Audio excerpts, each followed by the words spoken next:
एक मुल्क है, उसका अजीब बयान कानून को है। जरूर सुने एक बार। कानून क्या है? वहाँ के लोग जो बादशाह बनाते हैं बयान उनका नियम अलग है, दस्तूर अलग हो है। जाएगा। कैसे? सारे मुल्क के जो उस कंट्री के लोग हैं, वो उनके जो बड़े बड़े लोग हैं वो सरहद पर जाकर खड़े हो जाते हैं उनके साल की पहली तारीख पर। और जो बंदा उनकी सरहद में सबसे पहले दाखिल होता है फजर में, उसको ताज पहना देते, उसको बादशाह बना देते, बादशाह बना देते। उसको लेकर के आते हैं, लेकिन उसको पहले बताते हैं कि साहब हमारे मुल्क का नियम है, जो हमारी कंट्री में सबसे पहले इस तारीख को आता है अजनबी, उनके गांव का नहीं, बाहर वाला, वो हमारा बादशाह होता है। और बादशाह पूछता है उसके बाद क्या करोगे? वो बताते भी हैं कि साल भर तक बादशाह बनाएंगे, बस साल भर के बाद ये तारीख जो आज हमने ताजपोशी की है, जब आएगी हम जंगल में ले जाकर दरिंदों के पास छोड़ कर आएंगे। मंजूर है तो बादशाह बनो, छोड़ करके आएंगे, ये भी पक्की बात है। हमेशा का नहीं बनाएंगे, एक साल बस।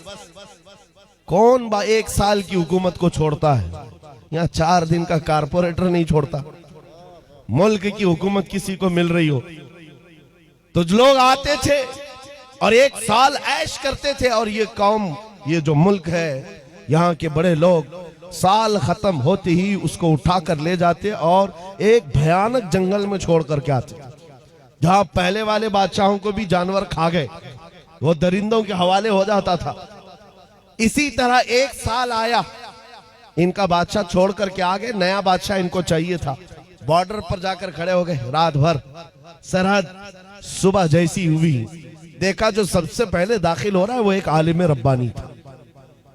लोगों ने कहा आ जाइए हमारे बादशाह सलामत। उन्होंने कहा ये कैसे अचानक बादशाह, मैं नया आ रहा हूं। कहा हमारे मुल्क का ये नियम है, जो सबसे पहले इस तारीख में दाखिल होता है हम ताज पहनाते हो, बादशाह बनाते। तो उन्होंने कहा, पूछा फिर क्या होता है? कहा सारे इख्तियारात आपके, जैसा चलाना है मुल्क को चलाइए, फौज आपकी, पुलिस आपकी, सारा डिपार्टमेंट आपका। कहा फिर क्या होगा? कहा साल भर के बाद हम जंगल में ले जाकर छोड़ देंगे।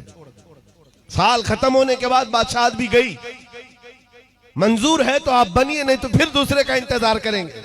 उस आलिम रब्बानी ने कहा मंजूर है, बन जाता हूं। ताज पहनाया, बादशाह बनाया और बड़े धूमधाम से उसको लाया और तख्त पर बिठाया और सारे कर्रोफर और शान के साथ फौज भी, वजारत भी सब बट गई। सारी चाबियां खजाने की नए बादशाह के हाथ में। लेकिन ये नया बादशाह जो आया, इसने क्या किया? सबसे पहले दूसरे ही दिन कहा सारे मेरे बड़े वजीर शामिल सामने आ जाए। जब आए तो कहा मेरी ख्वाहिश है कि मैं वो जंगल देखना चाहता हूं जहां तुम छोड़ कर आते हो। साल भर के बाद जहां छोड़ करके आते हो वो जंगल मुझे पहले दिखाओ। बादशाह की ख्वाहिश है, एहतराम करना है, जो बादशाह कहेगा उस पर अमल करना है। ले गए लोग, जा करके देखा इस बादशाह ने तो भयानक जंगल था, बहुत सख्त तरीन जंगल है, कांटे भरा हुआ जंगल, और पुराने बादशाहों की खोपड़ियां, हड्डियां पड़ी हुई हैं, दरिंदों की आवाजें आ रही। बादशाह वापस आया। आने के बाद उसने रात को बड़े बड़ी जो वजारतें थी, डिपार्टमेंट थे, उनको बुलाया और कहा मेरे महल से लेकर उस जंगल तक एक खूबसूरत रास्ता बनाओ। 2 महीने तक खाली रास्ता ही बनता रहा और जब खूबसूरत रास्ता बन गया तो फिर बादशाह ने बुलाया वजीरों को, कहा उस जंगल में जितने कांटे के झाड़ियां हैं सबको खत्म करो, जितनी हड्डियां पड़ी हैं सबको निकालो। 2 महीने तक वो भी सफाई करता रहा। उसके बाद फिर 4 महीने गुजर गए तो बादशाह ने कहा यहाँ पर फूलों के दरख्त उगाए जाएं, खुशबूदार पौधे बसाए जाएं, और वो भी कर दिए गए। फिर बादशाह ने कहा मेरी ख्वाहिश है कि यहाँ एक अच्छा महल बनाया जाए। अच्छा महल, वो भी 2 महीने में महल भी तैयार।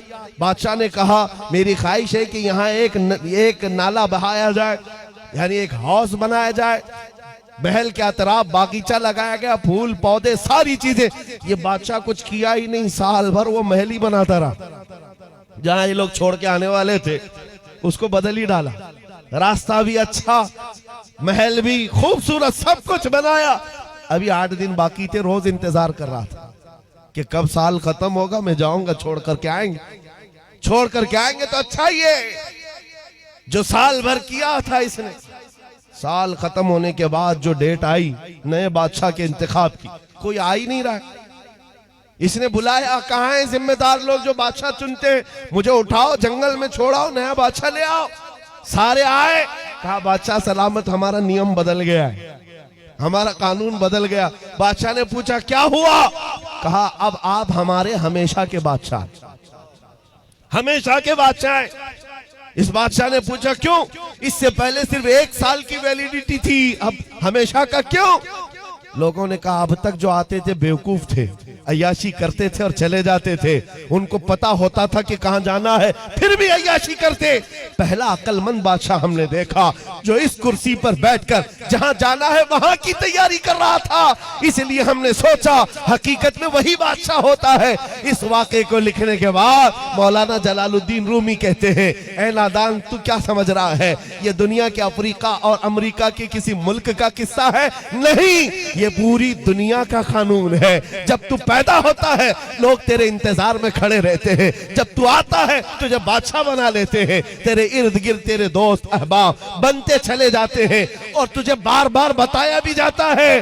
चंद दिनों के बाद तुझे कंधे पर उठाकर उस कब्रिस्तान में छोड़ दिया जाएगा जहां हड्डियां पड़ी हैं पुराने लोगों की, जहां कांटे की झाड़ियां भी हैं। ये सब चीजें सुनाई जाती हैं और उसके बाद जब तेरा इंतकाल होता है ये लोग तेरी बादशाहत खत्म करके ले जाते हैं और छोड़ आते हैं, फिर नए बच्चे का इंतजार करते हैं। मौलाना रोम फरमाते हैं लेकिन इस रूए जमीन पर कुछ अक्लमंद बादशाह ऐसे भी आते हैं जो बादशाह बनकर जीते तो है लेकिन जब तक कुर्सी पर बैठे होते हैं वो अपने दुरूद सलाम से, अपने नमाज आमाल से, अपने जिक्र अस्कार से उस बाकी जाने वाली सरजमीन को तैयार कर रहे होते हैं और तैयार इतना कर चुके होते हैं कि कौम इनके इंतकाल के बाद इनको उठाकर दफन तो करती है, 800 साल गुजर जाए तब भी कौम कहती है राजा तो हमारा ख्वाजा ही। सुभान अल्लाह, सुभान अल्लाह, मरहबा, सुभान अल्लाह। कौम कहती है कि नहीं कहती है?